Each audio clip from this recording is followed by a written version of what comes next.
This is Thomas Hardy, and welcome to the Layman's Guidepost. I was raised in a little town in eastern North Carolina, and anybody in town could tell you that my family didn't have very much. We were a normal family.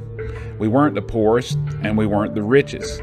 But despite the struggles of being in a relatively large nuclear family, we made it.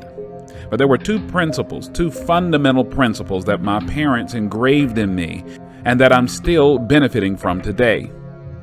One principle was taught by my mother, and the other one was taught by my father. My mother taught me that when you have a resource that's of value to you, you have to learn how to ration that resource. Now, being raised on a farm by a man and a woman who endured World War I and World War II and the Great Depression, she understood the principle of efficient use of water, food, and many other resources that we needed to live. She would take a stick of gum sometimes and tear it in half so it'll last longer. She would teach us repeatedly that we shouldn't waste food. Now, my father, on the other hand, was a true opportunist. His contributions in my rearing centered around teaching me how to exploit opportunity. He was also raised out in the country, and he didn't have very much coming up. And just like my mom, he taught me one very important thing. If an opportunity is of considerable value, you have to learn how to exploit it with a singleness of mind that will guarantee success. My father was never a man to waste time or easily part with his money. He taught me that if there's something that you really need to get done, you need to do it as soon as the opportunity comes. Don't wait, don't procrastinate, get it done because you really don't know what might happen between today and tomorrow. Get it done now. Although these life lessons were taught to me back in the 70s and the 80s, these principles are still of supreme importance today. Although we now have cell phones as powerful as computers and the internet and many other high-tech, hyper-efficient devices, we live in an age of waste in the face of near unlimited resources. But the resources we're wasting are much more valuable and essential to success than we think. Now, in Matthew chapter 25, in the parable of talents, Jesus teaches the proper use of resources. Jesus tells the story of a very rich man who decided that he would leave town and he would need to portion out all of his goods and all of his property to several different servants. And he gave them different amounts of possession and money and stewardship over his property. And all of the servants, except for this one, made more money out of the money that he had given them and had expanded the master's enterprise. The parable ends with the master being upset with the person who didn't show any sign of aggression, but they decided that they were going to bury what they had to make sure they didn't lose anything. And because of this person ended up losing everything. The master fired him.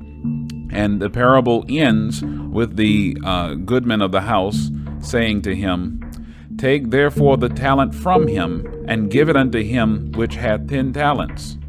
For unto everyone that hath shall be given, and he shall have abundance. But from him that hath not shall be taken away that which he hath." So he basically ended up losing everything. The final judgment against this unprofitable servant was this: "And cast ye the unprofitable servant into outer darkness. There shall be weeping and gnashing of teeth." Today I want to talk to you about limited resources yielding unlimited potential. In today's lesson, we're going to learn what's the key to successfully living life so that we can guarantee success. We want to understand what we can do from year to year that will have us always abounding in the realm of progress and success. We're going to understand the key to taking limited resources to an unlimited degree on today's show. I'm Thomas Hardy, and right now you're at the Layman's Guidepost.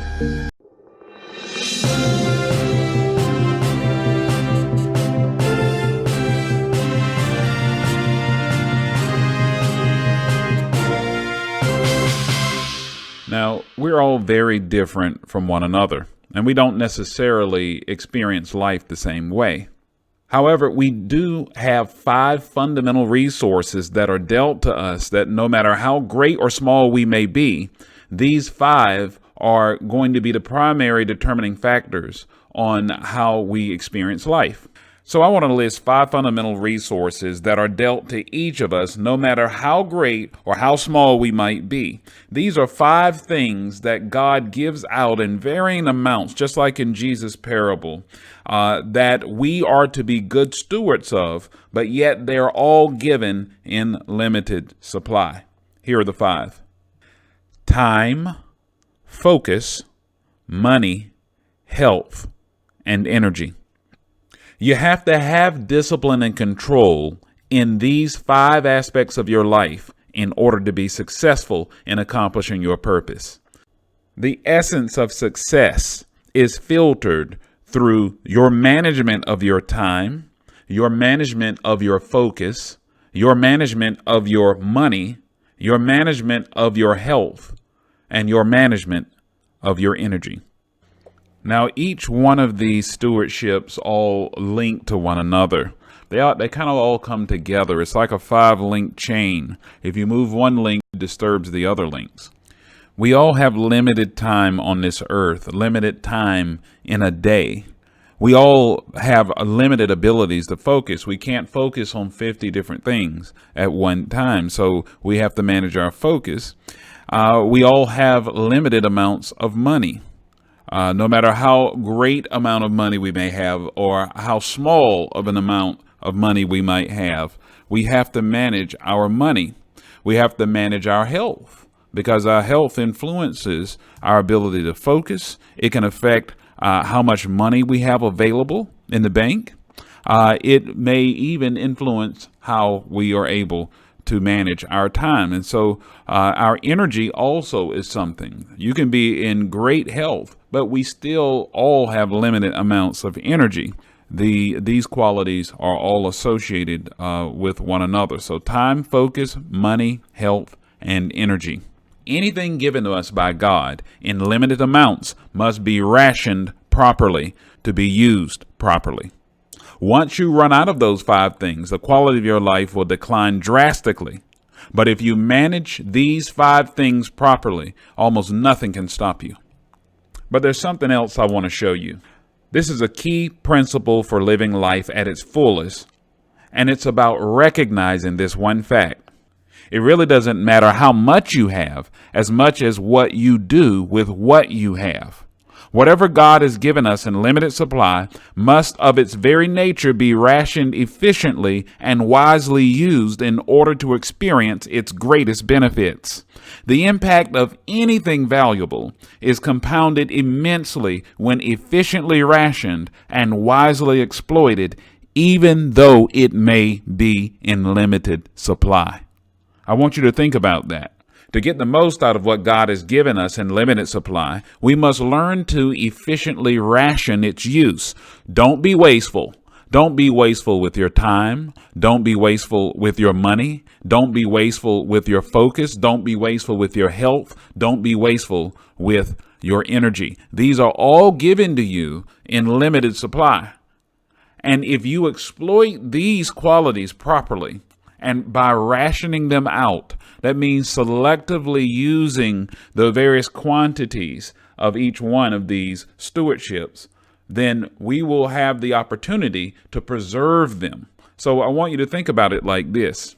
If you know that between 2 paychecks you only have a certain amount of money left, then you'll know what percentage of it you need to save in the bank, what percentage of it you might be able to use for one purpose or another purpose. And if you use so much money per day, you will be able to project how long that money is going to last. And it's because you have respect for its value. See, anything that you know has value, even when it's given to you in limited supply, you know how to efficiently ration it so as to preserve it for later use. So don't be wasteful with your money. Don't be wasteful with your energy. Don't put a lot of focus into things that don't really have a lot of benefit, because you will be wasting one of those 5 elements, and it will put you on a path to failure rather than on a path to success. Now, to get the most out of what God has given us in limited supply, we must learn to wisely invest that gift by exploiting opportunities provided. Don't be afraid to productively exploit opportunity when it comes. In fact, you need to be set and poised, ready to use any one of those 5 resources, any one of those 5 elements of stewardship that God has given you. You need to be ready to use it for things that are profitable and not throw it away into the ether for things that are not profitable. So to get the most out of life, we have to use those 5 elements in the most expeditious, efficient, and wise way that we know how. Now, when we understand this principle, we'll know that it requires that we change our disposition about what we think about the sacred trust of these 5 elements. Although we all have received these elements in limited supply, we do not engage in their use in a mentality of scarcity, but in a mentality of abundance. Stop looking at these 5 attributes from a scarcity-based mentality and see them as opportunities. We are not to look at our time, our money, our focus, our energy, and our health as limitations on the highway of life, no matter how much or how little God has dealt to us. But we should look at them as passing lanes to success if properly exploited. See, these are 5 opportunities, not 5 limitations. These are 5 opportunities for you to grow in knowledge. So with the focus, you may say, well, I'm only able to focus for 5 or 10 minutes. Well, for those 5 or 10 minutes, if you will focus on what you need to study, what you need to learn, things that you need to memorize, things that you need to familiarize yourself with, then guess what God is going to do? Well, he's already made it so that your brain will increase in its ability to focus. So if you're faithful in your ability to focus for 5 or 10 minutes, eventually you'll be able to focus for 10 or 20 minutes or 30 minutes or 40 minutes. In other words, you are the steward of a gift that God has already given you. And what's going to determine whether you're able to compound that gift is whether you're going to be able to wisely invest that gift through proper use. That's how you extend the life of the gift, and that's how you increase the quality of the gift. I remember as a child, I used to like to look at professional wrestling, and my favorite tag team had a saying that they would often say. They said, when opportunity knocks, we kick the door in. This is the attitude that a faithful steward of God's gift should possess. We should be poised to seize upon opportunity. We should be ready to take any of these 5 elements that we've been talking about and dedicated to jumping on the opportunity as soon as God opens the door.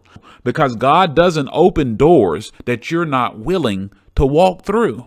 You have to be willing to walk through the door. And in fact, I dare say you need to be poised and ready to walk through the door of opportunity if you're praying for God to open that opportunity. The only way that you're going to be effectively prepared is if you've been taking care of your mind, if you've been taking care of your body, if you have your money lined up and you're ready to put money to it if it requires money. You have to be ready to seize the opportunity. You have to be prepared so that when opportunity knocks, you're ready to kick the door in.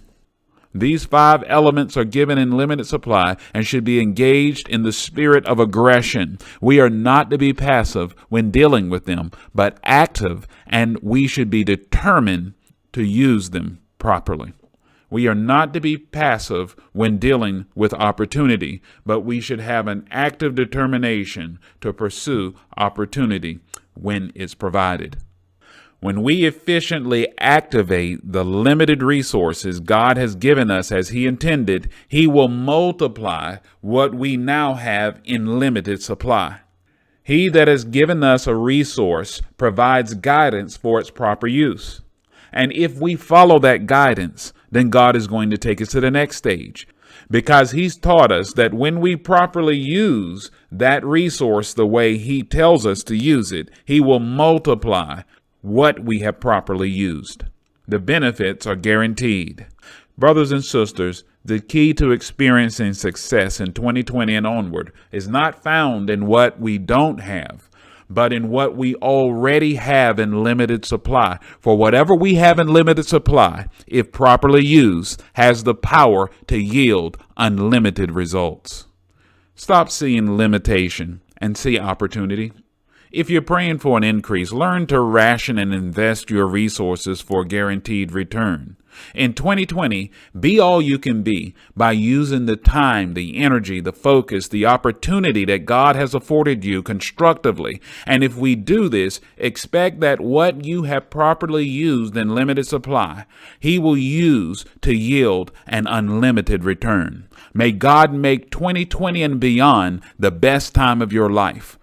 Looking forward to a prosperous new year for the Layman's Guidepost. I'm Thomas Hardy. If you enjoyed this program and you'd like to see more, subscribe to this page.